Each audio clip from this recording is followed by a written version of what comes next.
आप सभी का बहुत बहुत स्वागत है। मेरा नाम रूबिका लियाकत है और आप इस वक्त भारत 24 पर द रूबिका लियाकत शो देख रहे हैं। रात के 9 बज चुके हैं। आज हम जिन 5 खबरों पर विस्तार से बात करने वाले हैं वो इस वक्त आपको बड़ी स्क्रीन पर नजर आ रही है। नाम पर परिवार का कॉपीराइट है क्या? और उसके बाद अटल सबके लिए है। और क्यों कह रहे हैं वो तस्वीर प्रूफ के साथ आपके सामने रखूंगी। फिर बापू संग ऋषि सुनक ब्रिटेन में हिंदुत्व की कैसे धमक वहां पर सुनाई पड़ी है जब कहा ऋषि सुनक ने जय सिया राम। और फिर बात होगी ये मेरा हिंदुस्तान है, यानी वो खबरें जो हिंदुस्तान की परंपरा, संस्कृति, उसकी मजबूत जड़ों पर फख्र करवाती है आपको उसके बारे में हर डिटेल जानकारी देती है। लेकिन आज की शुरुआत करते हैं नाम पर परिवार का कॉपीराइट की लड़ाई से।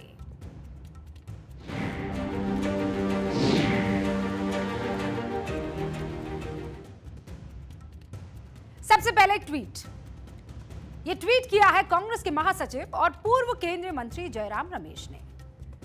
इस ट्वीट पर गौर कीजिए, हर एक लाइन पर ध्यान दीजिए। इस पूरे लेख में कई सारे विरोधाभास आपको नजर आ जाएंगे। जयराम रमेश पहले क्या लिखते हैं? पीएम का एकमात्र एजेंडा, और उसको हमने थोड़ा सा बोल्ड करके आपके लिए आसानी हो पढ़ने के लिए दिखाया है। पीएम का एकमात्र एजेंडा नेहरू और नेहरूवादी विरासत को गलत ठहराना, बदनाम करना, तोड़ मरोड़ कर पेश करना और नष्ट करना है। उन्होंने एन को मिटाकर, यानी बीजेपी ने, पीएम मोदी ने एन को मिटाकर उसकी जगह पी लगा दिया है। ये पी जो है वास्तव में पेटीनेस यानी ओछापन और पीव चिढ़ को दर्शाता है। अब आप बताइए, क्या पंडित नेहरू का नाम किसी लाइब्रेरी और म्यूजियम का मोहताज है? किसी एक संस्थान या संग्रहालय का नाम नेहरू जी की बजाय देश के सारे प्रधानमंत्रियों को समर्पित कर दिया जाए जिसमें खुद नेहरू जी भी हैं, तो क्या नेहरू जी की विरासत खत्म हो जाएगी या उसे बदनाम कर दिया जाएगा? मतलब भारत जैसे महान देश के पहले प्रधानमंत्री, उनकी विरासत को आप इतना भर मानते हैं, इतना छोटा। जयराम रमेश अपने ट्वीट में पी, जिसका इस केस में फुल फॉर्म है प्रधानमंत्री, जयराम जी को वो पी फॉर पेटीनेस यानी ओछापन दिख रहा है, पी फॉर पीव यानी चिढ़ दिखाई दे रहा है। जयराम जी, अगर ये चिढ़ या ओछापन होता तो Nehru memorial museum and library की बजाय मोदी मेमोरियल या अटल मेमोरियल या फिर श्यामा प्रसाद मुखर्जी या Veer Savarkar memorial museum and library क्यों नहीं रख दिया जाता? लेकिन सरकार ने क्या किया? इसका नाम प्रधानमंत्री म्यूजियम एंड लाइब्रेरी कर दिया। प्रधानमंत्री किसी एक परिवार या पार्टी का या किसी एक विचारधारा का तो नहीं होता, प्रधानमंत्री तो देश का होता है ना। नेहरू जी के लिए इस देश में बहुत सम्मान है, हम सब सम्मान करते हैं। छोटे छोटे थे तब से चाचा नेहरू के नाम से उन्हें पुकार रहे हैं। लेकिन नेहरू जी के अलावा भी तो देश में 13 प्रधानमंत्री हुए ना, उनका क्या? अगर दिल्ली के एक संग्रहालय में देश के सभी प्रधानमंत्रियों की याद हो तो क्या दिक्कत है?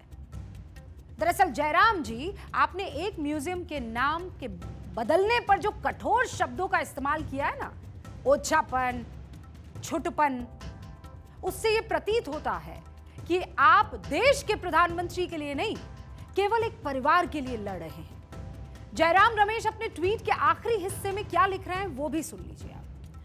लगातार हो रहे हमलों के बावजूद जवाहरलाल नेहरू की विरासत दुनिया के सामने जीवित रहेगी और आने वाली पीढ़ियों को प्रेरित करती रहेगी। जयराम रमेश जी, नेहरू जी की विरासत हमेशा बुलंद रहेगी। लेकिन अगर जयराम रमेश जी संस्थाओं के नाम से, योजनाओं के नाम से, सड़कों के नाम से ही विरासत जिंदा रहती तो रानी लक्ष्मीबाई, भगत सिंह, चंद्रशेखर आजाद, बटुकेश्वर दत्त, पिंगाली वेंकैया, मंगल पांडे, भक्त खान, अशफाकुल्ला खान, राजगुरु, सुखदेव, रामप्रसाद बिस्मिल, दुर्गा भाभी, प्रफुल्ल चाकी, खुदीराम बोस, उधम सिंह, बेगम हजरत महल, इनमें से किसी का नाम हमारे दिलों पर राज ना करता, क्योंकि इनके नाम से तो कुछ भी नहीं है। इनके नाम से एक बिल्डिंग तक नहीं है, कोई योजना भी नहीं है। नाम से विरासत नहीं होती। आपकी दुविधा है, आप ही दूर कीजिए। जनता की दुविधा दूर करना हमारा काम है। पहली बात ये कि किसी एक म्यूजियम या लाइब्रेरी को एक प्रधानमंत्री की जगह सभी प्रधानमंत्रियों के नाम करने से किसी का कद छोटा नहीं हो जाता।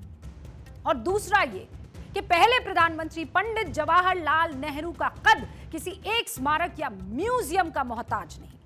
अब आप सोच रहे होंगे कि जयराम रमेश जी किसी स्मारक के नाम को लेकर इतना हंगामा खड़े किए हुए हैं क्योंकि 3 मूर्ति में स्थित Nehru memorial museum and library वाले कैंपस में कहीं ऐसा तो नहीं कि सच में कुछ गड़बड़ी कर दी है।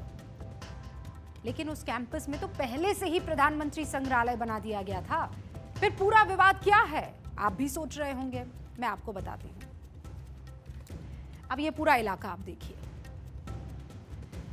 ये एंट्री है यहां से, ठीक है। ये 3 मूर्ति का पूरा कैंपस इस वक्त आपको दिखाई दे रहा है। और ये जो पूरा इलाका है, ये वाला, ये अब बदल के हो गया है NMML से PMML। और प्रधानमंत्री संग्रहालय जो है वो यहां पर बना हुआ आपको दिख रहा है। तो भाई ये एंट्री है, यहां पर पहले ये दो जो गोलाकार आपको दिखाई दे रहे हैं, ये इनको NMML कह रहे थे, NMML। और यहां पर वो प्रधानमंत्रियों का नया म्यूजियम जो बना है, आपने खूब सारी सेल्फी वगैरह देखी होगी, वो यहाँ पहले से बना हुआ, वो नाम तो पहले से बदल दिया गया है। तो जब आप एंट्री करते हैं तो पहले एक बिल्डिंग आती है, इसे Nehru memorial museum and library कहा जाता है। ठीक इसके पीछे जो गोल बिल्डिंग इस वक्त आपको दिखाई दे रही है, ये प्रधानमंत्री संग्रहालय कहते हैं, जिसका निर्माण 2022 में ही हो गया था। प्रधानमंत्री memorial museum and library society, जिसके उपाध्यक्ष केंद्रीय रक्षा मंत्री राजनाथ सिंह की अध्यक्षता में 14 अगस्त को एक बैठक हुई। उसमें Nehru memorial museum and library का नाम बदलकर प्रधानमंत्री म्यूजियम एंड लाइब्रेरी करने का ऐलान कर दिया। यानी अब 3 मूर्ति भवन का नाम प्रधानमंत्री संग्रहालय हो गया है। अब क्या परेशानी है इसमें? क्या इसमें किसी और शख्स का नाम जोड़ दिया गया है? अटल जी का नाम, मोदी का नाम, सावरकर का नाम, श्यामा प्रसाद मुखर्जी का नाम। इसी एक फैसले के बाद जयराम रमेश सहित कांग्रेस के तमाम नेता केंद्र सरकार पर हमलावर हो गए। सुनिए।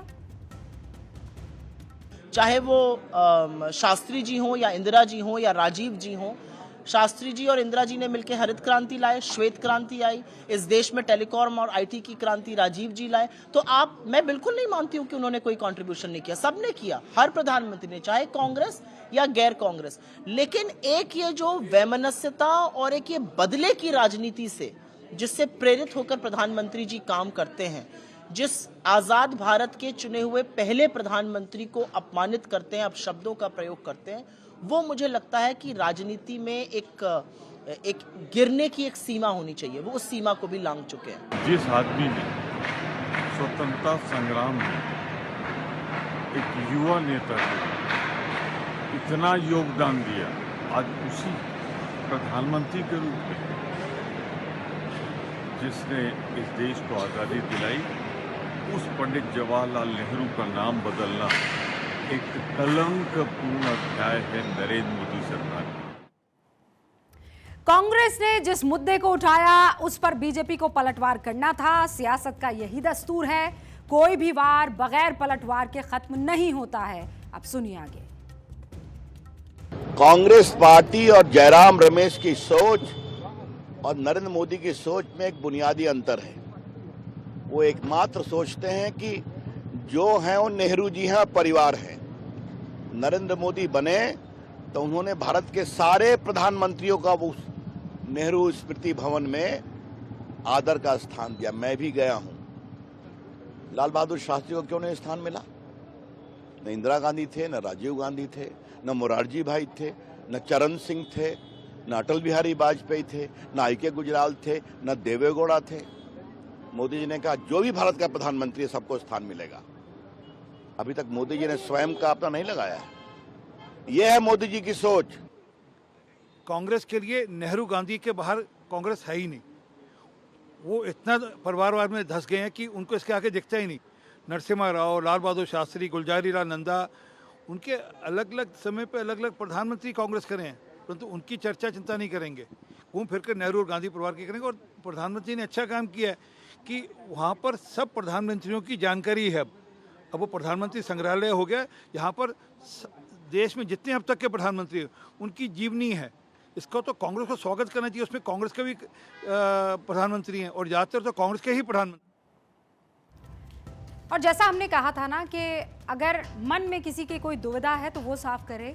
हमें अगर जनता के मन में कोई दुविधा है तो वो फैक्ट से क्लियर करने होंगे। सियासत से इतर आज जरूरत इस बात को जानने की है और समझने की है कि इस देश में क्या सच में नेहरू की विरासत को खत्म करने की कोई साजिश हो रही है। और इसीलिए हमारी टीम ने नेहरू जी के नाम पर जो जो संस्थाएं हैं उसकी जानकारी इकट्ठा करनी शुरू कर दी। जाहिर है इंफॉर्मेशन टेक्नोलॉजी के इस युग में कोई जानकारी छूट तो सकती नहीं है। पंडित जवाहरलाल नेहरू 17 साल तक देश के प्रधानमंत्री थे और हम इनको अदब से सलाम करते हैं। पंडित जवाहरलाल नेहरू 17 साल तक देश के प्रधानमंत्री रहे। इन 17 सालों में उन्होंने देश के लिए बतौर प्रधानमंत्री जो भी किया उसके लिए देश कृतज्ञ है। और एक कृतज्ञ राष्ट्र के तौर पर हमने अपने पहले प्रधानमंत्री के नाम पर इतनी परियोजनाओं और योजनाओं का नाम रखा जिसकी गिनती अगर मैं आज करने लग जाऊं तो पूरा बुलेटिन उसमें निकल जाएगा। और अगर आपको यकीन नहीं होता है तो मैं कुछ पढ़ लेती हूं आपके लिए, और ये सामने भी है।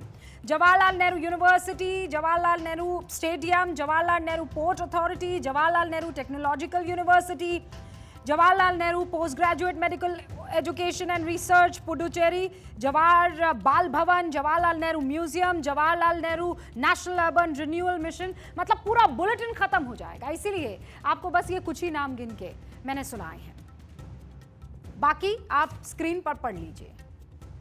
एक के बाद एक ये नाम आपको दिखते रहेंगे। यानी लगभग देश के तमाम राज्यों की राजधानी में पंडित जवाहरलाल नेहरू के नाम पर कुछ ना कुछ तो जरूर है। अब पंडित नेहरू को इतना सम्मान इस देश ने दिया तो हमें लगा कि नेहरू के साथ देश के अन्य 13 प्रधानमंत्रियों को भी वही सम्मान मिला होगा। भाई ऐसा थोड़ी हो सकता है। प्रधानमंत्री हैं। अपने युग में एक प्रधानमंत्री ने कुछ देश को दिया तो आने वाले युग में या दूसरे किसी कार्यकाल में उस प्रधानमंत्री ने कुछ और दिया होगा। लेकिन भारत के पूर्व प्रधानमंत्रियों की लिस्ट में जो जो नाम आप सुनेंगे और देखेंगे हैरान रह जाएंगे। उनके नाम पर कितनी योजनाएं, कितने संस्थान, कितने बिल्डिंग्स, कितने म्यूजियम, कितने संग्रहालय आप जानेंगे तो हैरत में पड़ जाएंगे। तो ये जो लिस्ट है उसमें लाल बहादुर शास्त्री से लेकर मनमोहन सिंह तक का नाम है। सबने देश की तरक्की में कई बड़े योगदान दिए हैं। तो पंडित नेहरू के निधन के बाद भारत के प्रधानमंत्री बने लाल बहादुर शास्त्री, वही शास्त्री जी जिन्होंने पाकिस्तान को 1965 की जंग में लाहौर तक खदेड़ दिया था। लेकिन लाल बहादुर शास्त्री के नाम पर भारत में कितनी बड़ी संस्थाएं, आप गैस कीजिए। अभी मैं कुछ नहीं बताऊंगी, गैस कीजिए कितनी होंगी। लाल बहादुर शास्त्री के नाम पर कितनी संस्थाएं होनी चाहिए? लाल बहादुर शास्त्री के नाम पर अभी लाल बहादुर शास्त्री राष्ट्रीय प्रशासनिक अकादमी मसूरी में, लाल बहादुर शास्त्री संस्कृत विश्वविद्यालय दिल्ली में, लाल बहादुर शास्त्री एयरपोर्ट वाराणसी में। इसके अलावा महज 2 सरकारी योजनाएं शास्त्री जी के नाम पर हैं।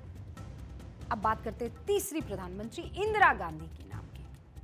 16 साल इंदिरा गांधी राष्ट्रीय मुक्त विश्वविद्यालय यानी इग्नू, इंदिरा गांधी इंटरनेशनल एयरपोर्ट दिल्ली, इंदिरा गांधी राष्ट्रीय कृषि विश्वविद्यालय रायपुर, इंदिरा गांधी आयुर्विज्ञान संस्थान पटना, इंदिरा गांधी नहर राजस्थान, इंदिरा गांधी तारामंडल लखनऊ। इसके साथ ही करीब 12 और बड़े संस्थानों और जगहों का नाम इंदिरा गांधी जी के नाम पर है। और अगर सरकारी योजनाओं की बात करूं तो गिनने में मुझे पूरा दिन लग जाएगा। इंदिरा गांधी के बाद प्रधानमंत्री बने मोरारजी देसाई। मोरारजी देसाई स्वाधीनता आंदोलन के नेता भी थे। मोरारजी देसाई जिनके नाम पर देश में सिर्फ और सिर्फ 2 संस्थाएं हैं। क्यों भाई? मोरारजी देसाई राष्ट्रीय योग संस्थान दिल्ली, मोरारजी देसाई सेतु सूरत। इसके बाद के प्रधानमंत्री कौन थे?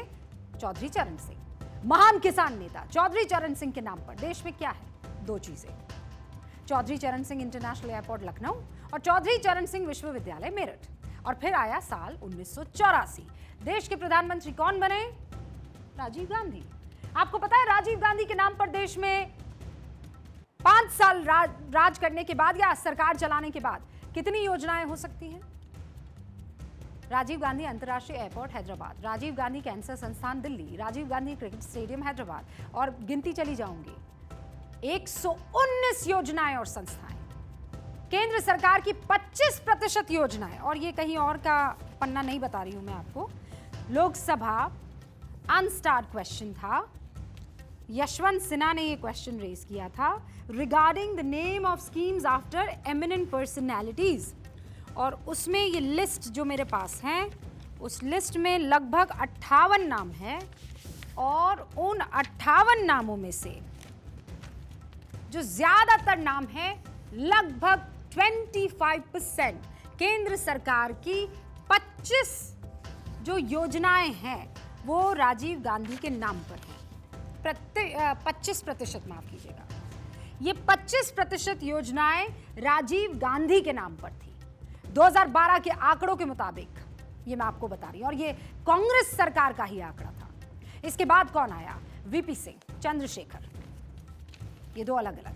वीपी सिंह और चंद्रशेखर देश के प्रधानमंत्री दोनों बने अलग अलग टाइम पर। दोनों के नाम पर कोई सरकारी योजना या संस्था नहीं है।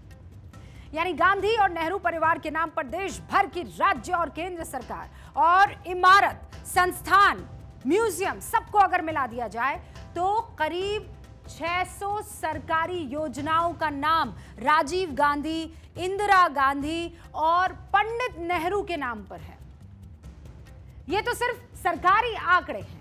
अगर इसमें प्राइवेट संस्थान के नाम को मैं जोड़ दूं तो यह आंकड़ा 1500 के पार चला जाएगा।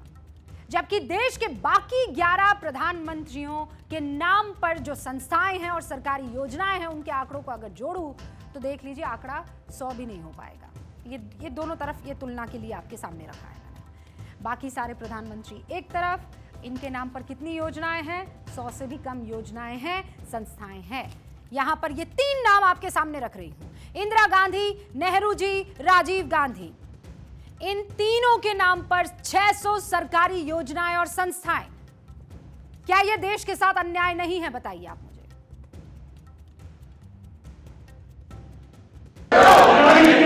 हम रिपोर्ट कह रही थी 600 जितनी सरकारी योजनाएं सिर्फ गांधी नेहरू परिवार के नाम पे हैं।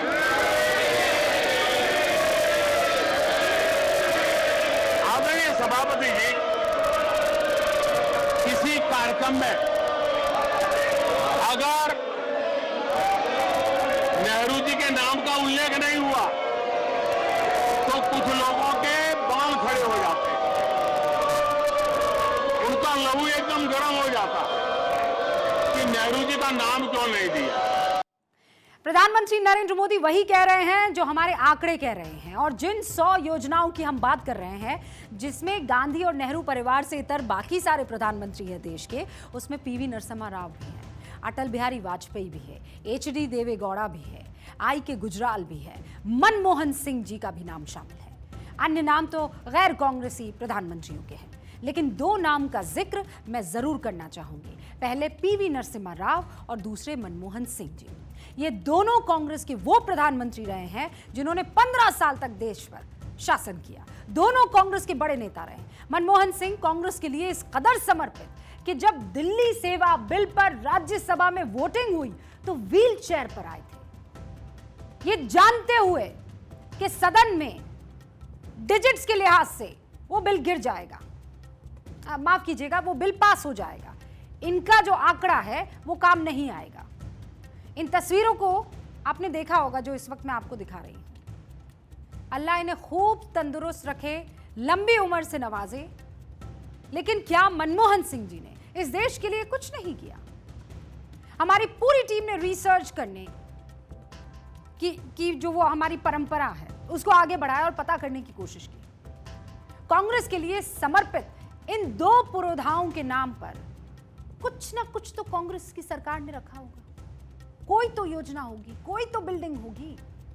लेकिन मैं निराश हो गई क्योंकि इन दोनों प्रधानमंत्रियों के नाम पर देश भर में महज 2 चीजें मिली, दोनों नरसिम्हा राव के नाम पर मिली, एक्सप्रेसवे और एक वेटनरी विश्वविद्यालय। दोनों हैदराबाद में है। मनमोहन सिंह के नाम पर एक भी संस्थान या योजना नहीं है। यानी गांधी परिवार से इतर कांग्रेस ने किसी प्रधानमंत्री को वो सम्मान नहीं दिया जिसका हक हमारे पूर्व प्रधानमंत्री रखते थे। सम्मान तो छोड़िए, कांग्रेस ने तो गैर गांधी पूर्व प्रधानमंत्री के निधन के बाद भी उनका अपमान करना नहीं छोड़ा। मैं आपको प्रूफ देती हूं। 23 दिसंबर 2004 को पूर्व प्रधानमंत्री नरसिम्हा राव का निधन दिल्ली में हुआ। तब केंद्र में मनमोहन सिंह की सरकार थी। मनमोहन सिंह नरसिम्हा राव के कार्यकाल में वित्त मंत्री थे, लेकिन जब नरसिम्हा राव की मृत्यु हुई, उनके शव को दिल्ली में उनकी अपनी पार्टी के कार्यालय में एंट्री नहीं मिली। इसके बाद नरसिम्हा राव के पार्थिव शरीर को हैदराबाद भेजा गया और हैदराबाद में ही नरसिम्हा राव का अंतिम संस्कार किया गया। यह किया था कांग्रेस ने अपने पूर्व प्रधानमंत्री के साथ। बताइए ना, इनसे किसको जलन है? इनसे जलन विपक्षी पार्टियों को है या खुद कांग्रेस को है? यह सब इसलिए हुआ क्योंकि नरसिम्हा राव गांधी परिवार के सदस्य नहीं थे। और यह सवाल मैं कांग्रेस से पूछना चाहती हूं, अगर वो गांधी परिवार के सदस्य होते तो क्या उनके साथ ऐसा बर्ताव होता? 38 साल तक गांधी परिवार के सदस्य ने देश का शासन किया और गांधी परिवार के तीनों पूर्व प्रधानमंत्रियों के नाम पर तो दिल्ली में 3 अलग अलग बड़े स्मारक है, लेकिन एक प्रधानमंत्री जो इस दुनिया में नहीं रहे, कांग्रेस के थे, उनके नाम पर दिल्ली में कुछ भी नहीं। यह कांग्रेस का सम्मान करने का तरीका है। Now this is called pettiness. आज जब एक संस्थान से पंडित नेहरू का नाम हटाकर उसकी जगह प्रधानमंत्री कर दिया जाता, प्रधानमंत्री तो कोई भी है ना, आप गिन लीजिए, इतने सारे, उसमें इंदिरा गांधी जी भी आती हैं, राहुल गांधी जी भी आते हैं, माफ कीजिएगा राजीव गांधी जी भी आते हैं। तो कांग्रेस के तमाम नेताओं को दिक्कत क्या है? ये कॉपीराइट वाली मानसिकता नहीं है तो और क्या है? देश में हर चीज पर गांधी नेहरू परिवार का कॉपीराइट है। यह मानकर जब आप देश को देखेंगे ना, तो आपको कोई और दिखेगा ही नहीं। क्या जवाहरलाल नेहरू, इंदिरा गांधी, राजीव गांधी के अलावा देश में और किसी पूर्व प्रधानमंत्री ने कुछ नहीं किया? हमें लगा कि हो सकता है क्योंकि नेहरू जी और इंदिरा जी आजादी के आंदोलन का हिस्सा रही थी, इसलिए उनके नाम पर इतना कुछ है। लेकिन फिर हमारी नजर गई तो भारत रत्न की लिस्ट पर क्या मिला, जानिए। आप मुझे बताइए, भगत सिंह और चंद्रशेखर आजाद जी का आजादी की लड़ाई में योगदान था कि नहीं था? आज तक दोनों को भारत रत्न नसीब नहीं हुआ। सरदार पटेल, अंबेडकर, मौलाना अबुल कलाम आजाद, उन्होंने क्या आजादी की लड़ाई में कोई योगदान नहीं दिया? इन तमाम लोगों को भी भारत रत्न कब दिया गया बताइए? बी.आर. अंबेडकर को भारत रत्न 1990 में मिला, आजादी के 43 साल बाद। सरदार पटेल को 1991 में भारत रत्न मिला, आजादी के 44 साल बाद। अब्दुल कलाम आजाद को 1992 में भारत रत्न मिला, आजादी के 45 साल बाद। फिर आते हैं गुलजारी लाल नंदा, उनको 1997 में भारत रत्न मिला, आजादी के 50 साल बाद। जयप्रकाश नारायण को 1999 में भारत रत्न मिला, आजादी के 52 साल बाद। मदन मोहन मालवीय को 2015 में भारत रत्न मिला, यानी आजादी के 68 साल बाद। जबकि नेहरू जी को 1955 में ही यह सम्मान मिल गया था, आजादी के 8 साल बाद। इंदिरा गांधी को 1971 में, राजीव गांधी को 1991 में भारत रत्न मिल गया था। अंबेडकर, सरदार पटेल, अबुल कलाम, ये तमाम नेता क्या भारत रत्न के हकदार नहीं थे? गैर गांधी नेहरू सरकार में भारत रत्न मिला इनको। देश के इन पुरोधाओं को भी कांग्रेस ने और खासकर गांधी नेहरू परिवार ने भारत रत्न के लायक नहीं समझा, जबकि नेहरू ने खुद को, इंदिरा गांधी ने खुद को भारत रत्न सम्मान से नवाजा। यह पक्षपात कहलाता है, जिसकी गवाही मैं नहीं, हिस्ट्री की बुक्स दे रही हैं। बड़ी बड़ी बातें करना एक बात है और सच्चाई का सामना करना दूसरी बात है। मैं फिर कह रही हूं, हम सारे प्रधानमंत्रियों का सम्मान करते हैं, सारे, किसी एक का ज्यादा और किसी और का कम, यह इस देश में नहीं हो सकता। कुछ लोग जन्म से महान होते हैं, कुछ लोग कर्म से महान होते हैं और कुछ लोगों पर महानता थोप दी जाती है। अगली बार जब आप किसी की महानता की चर्चा करें ना, तो यह देख लीजिएगा कि वो इन 3 में से किस श्रेणी में आते हैं। आगे बढ़ रहे हैं और अब बात सदैव अटल की।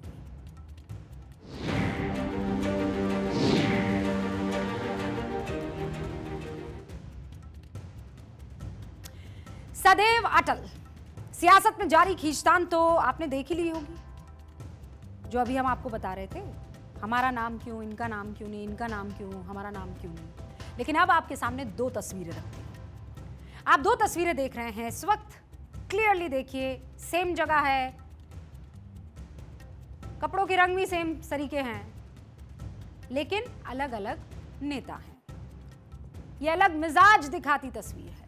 एक तरफ सत्ता पक्ष यानी एनडीए की पार्टी के नेता हैं, तो दूसरी तरफ विपक्षी गठबंधन आईएनडीआईए के दिग्गज बिहार के मुख्यमंत्री नीतीश कुमार, जो आज पूर्व प्रधानमंत्री अटल बिहारी वाजपेयी की समाधि पर पुष्प अर्पित करने के लिए पटना से स्पेशली दिल्ली आए। मतलब एक तरफ तो विपक्ष किसी भी मंच पर सत्ता पक्ष के साथ बैठने को तैयार नहीं है, लेकिन जब अटल जी की बात आती है ना, तो विपक्ष के एक बड़े दिग्गज उनकी पुण्यतिथि पर श्रद्धांजलि अर्पित करने दिल्ली आ जाते हैं। अच्छी बात है, बहुत शानदार जेस्चर है। अटल जी पर विपक्ष के मन में जो श्रद्धा उमड़ रही है, उसकी बात करने से पहले एक जरूरी तस्वीर आपको दिखा देते हैं। आज राष्ट्रपति और उपराष्ट्रपति के साथ प्रधानमंत्री नरेंद्र मोदी अपनी कैबिनेट मंत्रियों के साथ अटल जी के समाधि सदैव अटल पर गए और उनको श्रद्धांजलि अर्पित की। पीएम मोदी ने अटल जी को श्रद्धांजलि देने के बाद समाधि की परिक्रमा की। उन्होंने फिर ट्वीट किया, मैं 140 करोड़ भारतीयों के साथ श्रद्धेय अटल जी को उनकी पुण्यतिथि पर श्रद्धांजलि अर्पित करता हूं। उनके नेतृत्व से भारत को बहुत लाभ हुआ है। उन्होंने हमारे देश की प्रगति और कई क्षेत्रों में इसे 21वीं सदी में ले जाने में महत्वपूर्ण भूमिका निभाई है। अटल बिहारी वाजपेयी के साथ प्रधानमंत्री मोदी की स्पेशल बॉन्डिंग थी। आप 3 तस्वीरों को देखिए। इसमें प्रधानमंत्री नरेंद्र मोदी और स्वर्गीय अटल बिहारी वाजपेयी के बीच कैसे आत्मीय संबंध थे, ये साफ दिखता है। ये अलग अलग दौर की तस्वीरें हैं। बीच वाली तस्वीर में अटल जी नरेंद्र मोदी को लाड से गले लगाकर उनकी पीठ थपथपा रहे हैं। तब मोदी ने गुजरात में बीजेपी को सत्ता में लाने की अहम भूमिका निभाई थी। अटल जी की मृत्यु आज ही के दिन 2018 में हुई थी। तब प्रधानमंत्री नरेंद्र मोदी और उनका पूरा मंत्रिमंडल उनकी अंतिम यात्रा में शामिल हुआ था। इसमें मोदी पैदल चले थे। इस दौरान प्रधानमंत्री मोदी भावुक भी हो गए थे। अटल जी लखनऊ से 5 बार सांसद चुने गए थे और लखनऊ से उनका विशेष रिश्ता था। आज उत्तर प्रदेश के मुख्यमंत्री योगी आदित्यनाथ ने लखनऊ में अटल जी की प्रतिमा पर जाकर श्रद्धांजलि अर्पित की। अटल जी राजनीति के अजात शत्रु थे।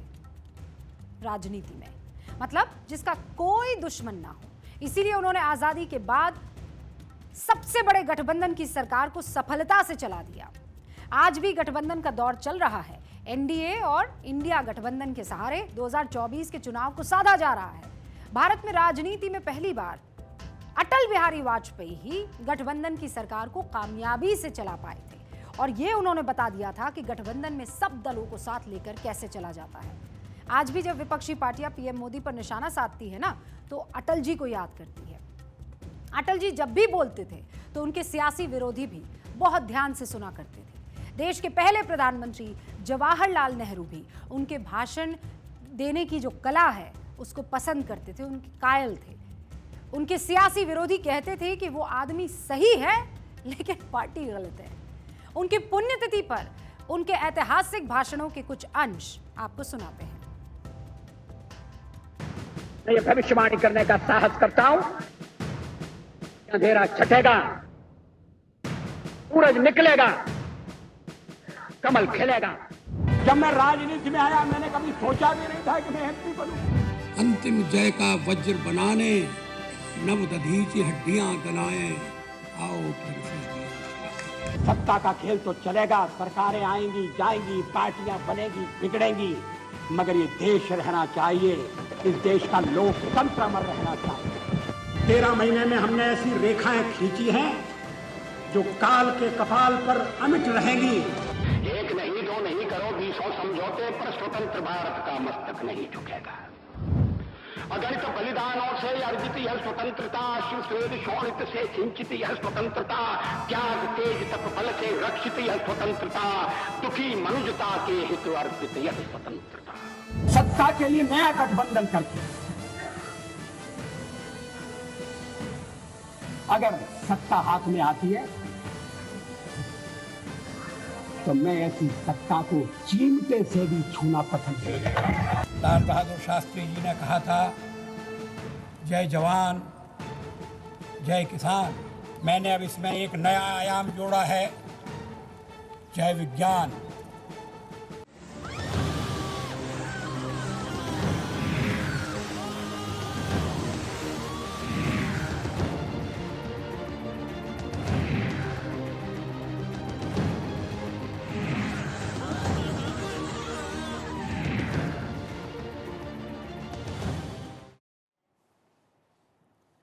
ये जो तस्वीरें आप देख रहे थे, ये माउंटेन फाइल्स हैं जिनको आज एक बार फिर से खोलना जरूरी है। ये तस्वीरें आज देश के हर नागरिक को देखनी चाहिए। ये तबाही की तस्वीरें हैं, ये पहाड़ों के प्रतिशोध की तस्वीरें हैं। इन तस्वीरों में कुछ दिख रहा है जो अभी कुछ ही देर में आपको दिखाएंगे एक बार फिर से, तो वो सिर्फ और सिर्फ विनाश है। पहाड़ों का विनाश, हिमालय का विनाश। इस विनाश के पीछे छुपी है सरकारों की नाकामी और हिंदुस्तानियों की कभी ना खत्म होने वाली शांत इलाकों की तलाश, यानी पहाड़ों की सैर। हम क्यों सरकारों की बात कह रहे हैं? क्योंकि इस तबाही को रोकने की जिम्मेदारी सरकारों की ही थी। हमने आज से 36 दिन पहले इसी द रूबिका लियाकत शो में चेतावनी दी थी, एक सरकारी रिपोर्ट दिखाई थी, इन्हीं इलाकों की रिपोर्ट दिखाई थी, लेकिन सरकारों की नींद नहीं टूटी। पहले 11 जुलाई को हमारी जो रिपोर्ट थी उसे देख लीजिए आप। Govind Ballabh Pant national institute of Himalayan environment ने एक रिपोर्ट तैयार की है। वो रिपोर्ट मेरे पास है। इस रिपोर्ट को 3 जून 2022 को केंद्र सरकार के पर्यावरण मंत्रालय को सौंपा गया था। इस रिपोर्ट में हिमालयन रेंज में पहाड़ और नदियों की स्थिति पर टेंशन जताई गई थी।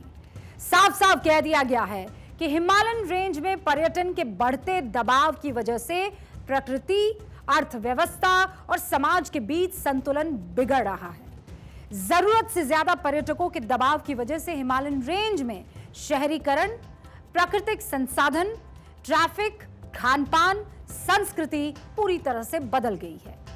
हिमालयन रेंज में वेस्ट मैनेजमेंट पूरी तरह से बिगड़ गया है और इसकी भी वजह पर्यटन में बेहिसाब बढ़ोतरी हो रही है। इस रिपोर्ट में अगर उत्तराखंड और हिमाचल की सरकारों से अच्छी तरह से बातचीत हो गई होती या रिपोर्ट इन दोनों ही राज्यों के मुख्यमंत्रियों की तरफ से पढ़ ली गई होती, तो हालात आज जो पहाड़ों में बन रहे हैं, कुदरत का कोई हिसाब किताब नहीं होता।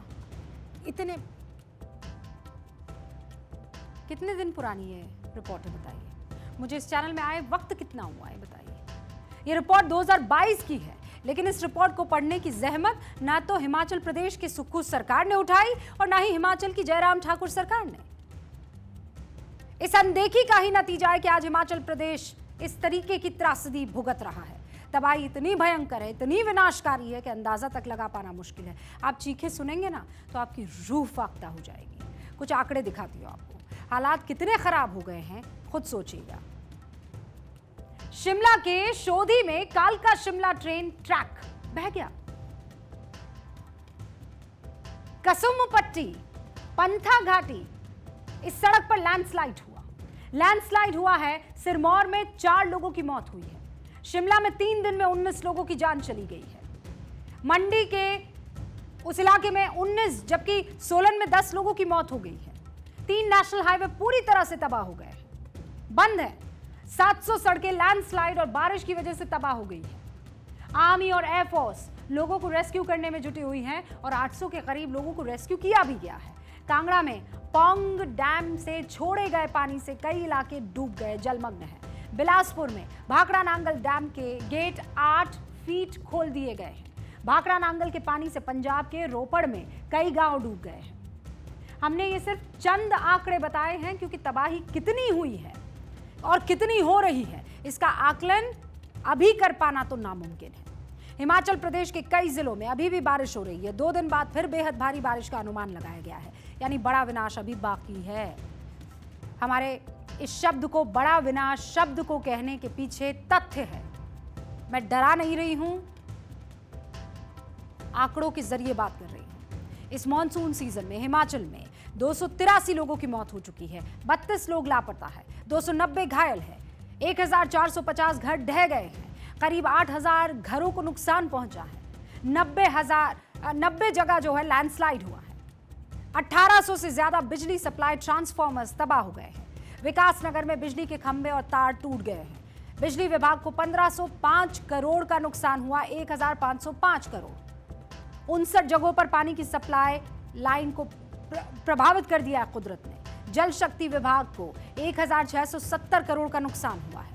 लोक निर्माण विभाग को 2300 करोड़ रुपए का नुकसान हुआ है। बहुत कम जगह पर रॉक लगा, बाकी जगह पत्थर और पत्थर में मिट्टी है। वो बड़ा फ्राजिल ये है, जिसके कारण जब बरसात आती है तो तुरंत वो टूट जाता है, बह जाता है। और ये नदी का जो प्रवाह होता है, इसमें एक प्रॉब्लम है, आज पर्याय भी नहीं है कि रिवर के बाजू में रोड बने हुए हैं। अभी हमने बहुत बार कोशिश की कि इसको डिस्टेंस दूर करके कैसे करें, तो इसके कुछ लॉन्ग टर्म उपाय है। हिमाचल प्रदेश के मुख्यमंत्री सुखविंदर सिंह सुक्खू को भी आप सुनिए। अभी सारी चीजों को देखते हुए यही कह सकता हूं कि नुकसान का आंकड़ा 10,000 करोड़ के करीब है। सर कितना चैलेंजिंग है आपके लिए, हमने देखा है पूर्व मुख्यमंत्री एक साल, हाँ, ये पूर्व मुख्यमंत्री जी का मैं धन्यवाद है। इसलिए एक साल लगेगा हमें इंफ्रास्ट्रक्चर डेवलप करने में, और 10,000 करोड़ रुपए का नुकसान है। हमारे reporter Kanhaiya Shukla ground zero पर मौजूद हैं, तस्वीरें भेज रहे हैं। दिल दहलाने वाली ये तस्वीरें हैं, और ये कतई मत समझिएगा कि हिमाचल में जो तबाही हुई है वो रुक चुकी है। उन तस्वीरों को पहले एक सेकंड के लिए आप देखिए। ये तस्वीरें कहीं और की नहीं है, हिमाचल की है। बारिश का दौर अभी जारी है। सीएम का अनुमान सिर्फ शुरुआती अनुमान है। सही माने में अनुमान तब लगाया जाएगा जब जमींदोज हुई हर सड़क, हर गली, हर मकान के आंकड़े तैयार होंगे। शिमला, कुल्लू, मनाली, चंबा के अलावा किन्नौर में 3 दिन से दूध और दही और ब्रेड जैसी बेसिक चीजों की सप्लाई नहीं हुई है। नेशनल हाईवे बंद। मनाली में पेट्रोल डीजल की सप्लाई नहीं हो रही है। कई जगह पेट्रोल डीजल का स्टॉक खत्म हो गया है। हिमाचल में तबाही और भारी बारिश के चलते कई इलाकों में स्कूल बंद है। 5 दिन स्कूल खुलने की कोई उम्मीद अभी नजर भी नहीं आ रही है। तुरंत प्रभाव से हम इनके रिलीफ मनी को जो 10,000 रुपया था उसको बढ़ाकर पार्शियली डैमेज मकान के लिए 1 लाख रुपया देने की मैंने घोषणा की है। और जो बच्चे भी स्कूल नहीं जा सकते हैं, उन बच्चों को हमने कहा है कि उनकी एक्स्ट्रा पढ़ाई की जाएगी। अभी स्कूल बंद है और मुझे नहीं लगता कि अगले 5-7 दिन में और स्कूल खुलेंगे। और जिनकी फसलें उजड़ी है उनको हम फसल का उचित मुआवजा देंगे। अभी हमने आपको बताया था भाखड़ा डैम के फ्लड गेट 8 फीट खोल दिए गए हैं। बहुत ये परेशान करने वाली खबर है। पंजाब के रोपड़ और नवा शहर पर खतरा मंडरा रहा है। गुरदासपुर और होशियारपुर के अलावा अमृतसर के गांवों पर खतरा है। आनंदपुर साहिब के कई इलाके डूब चुके हैं। 5 दिन तक भाखड़ा डैम के गेट ऐसे ही खुले रहेंगे। हिमाचल प्रदेश में ही नहीं, ये तबाही आगे भी आएगी। उत्तराखंड के पहाड़ों पर तो आफत बरस ही रही है। हिमाचल प्रदेश की आफत से ये बिल्कुल अलग या कम नहीं है। भारी बारिश के हालात यहाँ पर बता रहे हैं कि बहुत डरावने हैं। और इसी तरह आप देखिए कैसे अलग अलग जो पहाड़ है वहाँ पर पुल बह रहे हैं। 100 साल पुराने मंदिर जमींदोज हो रहे हैं। बद्रीनाथ नेशनल हाईवे अभी भी बंद है। जोशीमठ में मकान ढहने से 2 लोगों की मौत हो गई है। मानसून की सक्रियता के कारण से काफ़ी नुकसान हुआ है और कहीं पर पुल टूट गए हैं, कहीं रास्ते बह गए हैं, सड़क मार्ग अवरुद्ध हो गए हैं बहुत सारी जगह पर। अभी इसका सबका हमने निरीक्षण किया है। हमारा प्रयास है कि जैसे ही मानसून थमता है उसके बाद जल्दी से जल्दी पुनः जनजीवन सामान्य किया जाए। और आपको ये बता दूं मैं कि दोनों ही जगह पर ये कहा गया था कि अभी हालात ठीक नहीं है, पर्यटकों का आना अच्छा नहीं है। अभी उत्तराखंड में 2011 के मुकाबले 2020 में पर्यटकों की संख्या 70,46,000 से भी ज़्यादा का इजाफा उसमें हुआ है। हिमाचल प्रदेश में 2011 के मुकाबले 2020 में पहुंचने वाले पर्यटकों की संख्या 23 लाख बढ़ गई है। सुविधाएं देने के लिए वहाँ होटल बन रहे हैं, हाईवे बन रहे हैं, जंगल काटे जा रहे हैं, 5 साल में हिमाचल प्रदेश में 30 स्क्वायर किलोमीटर जंगल काट दिए गए हैं। उत्तराखंड में बीते 20 साल में जंगल 10% घट गए हैं। लगातार निर्माण हो रहा है, नुकसान नहीं होगा उससे। और हम भी जब जाते हैं वहाँ गाड़ियाँ लेकर जाते हैं, गाड़ियों में भर भर के पैकेट्स होते हैं, प्लास्टिक होती है, पानी की बोतल होती है, पानी पिया और वहीं हमने बॉटल को फेंक दिया, प्लास्टिक को हमने वहाँ पर ऐसे सौगात में दे दिया। हमारी भी तो जिम्मेदारी है। हम जितना भी परेशान होते हैं क्या करते हैं, चलते हैं ऊपर पहाड़ों में, शांति का वातावरण है, लेकिन हमारे वहाँ जाने से क्या हम जिम्मेदारी निभा रहे हैं? ऐसा नहीं कर रहे हैं। हम वहाँ पर लगातार कचरा इकट्ठा करवा रहे हैं और वहाँ पर बेतरतीब तरीके से होटल्स जो हैं वो बन रहे हैं। किसी वक्त आप जाइएगा तो आपको इस बात का एहसास होगा। मैं ये नहीं कह रही हूँ कि वहाँ जाना बंद कर दीजिए, वहाँ पर वाकई जाना बहुत ज़रूरी है। इसलिए भी ज़रूरी है क्योंकि वहाँ की इकोनॉमी आपके टूरिज्म पर निर्भर करती है। लेकिन हम जिम्मेदारी कब निभाएंगे? सिर्फ सरकारों का काम नहीं है, आपकी और हमारी जिम्मेदारी। द रूबिका लियाकत शो में वक्त मुझे इतनी ही इजाज़त दे रहा है।